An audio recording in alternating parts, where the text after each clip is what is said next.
Joe Macaluso. I am from the Heritage Subdivision.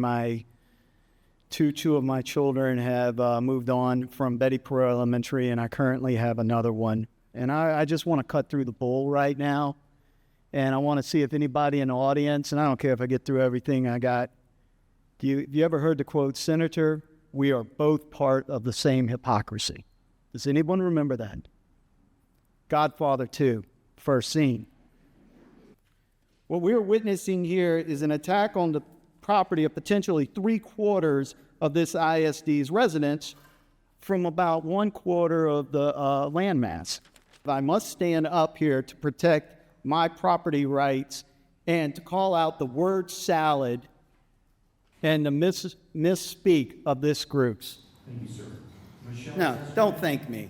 I shouldn't be here tonight. You know what? I should be at home with my kids. Thank you. A lot of people in my district, my little area, are kind of disappointed in the ISD once we get into middle and high school. We would like to see some improvements. We didn't see them with the previous group. We gave this group a chance, and we're not seeing that that's a huge priority with these guys. I have voted in every presidential election since 1996. I have voted in every federal election since 2000. I follow my politics, and I have voted in these elections. At no point in here did these candidates say, "I'm from Keller, I support the independent Keller School District out of the 4 feeder zones." None of that was ever ran on. And the reason they couldn't run on that is because a lot of the debate here has been other side of the tracks, good side of the tracks. Well, my neighborhood in Heritage Trace, the demographics are much more similar to Keller than other parts of Fort Worth. So naturally, we voted in a similar manner, and they could not have won without supports of people like my neighborhood.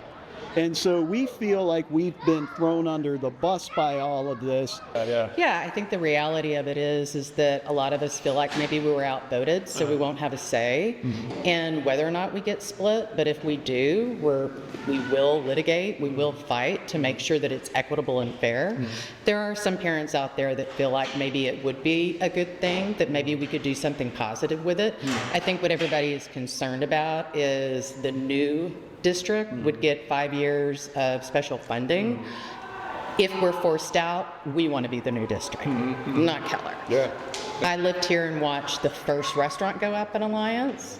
That was a Cheddar. There was nothing here until we got here. Yeah. And they are right. We paid into all of this. Yeah.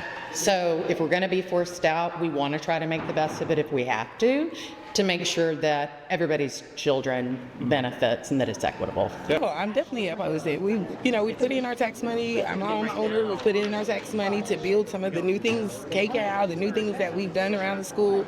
My 2 sons have graduated from, Keller ISD, Fossil Ridge, and my daughter would be last. And so, no, I'm totally against it. We built a community, a family. She's on the swim team, so that would take away the natatorium. So, yeah, it can affect a lot of things. I'm sorry, but I have to say it. On the west side, that's where most of your minorities are going to lie. That Fossil Ridge is the highest minority percentage of all high schools in all of the entire district. So the feeder schools are, and all of those things. So it should be the right decision. Yeah, I definitely think you basically eliminate your minority group, because if you look at the Keller High School, if you look at, on the east side of 377, there is no diversity anymore. So what are we really trying to do? It's like, are we going backwards or forwards? It is a big school district, but these guys were elected to govern that. But everything they've done is more backroom than talking with people. I don't think they'd get the response they've gotten today had they not talked about it. It took somebody posting online about a week ago for everything to generate, and then they said, oh yeah, we're going to do this. And then at the beginning of this, he said, nothing's going to happen. I don't think that's the way to do, especially school boards, for crying out loud. I mean, you're representing all these people here where everybody has a stake. You're talking about kids, not just teachers or anything like that. You're talking about kids. And the stake they've got in here for not to be in an open space is, I don't know what you call it, not ethical, what? You know, it's just not good governance.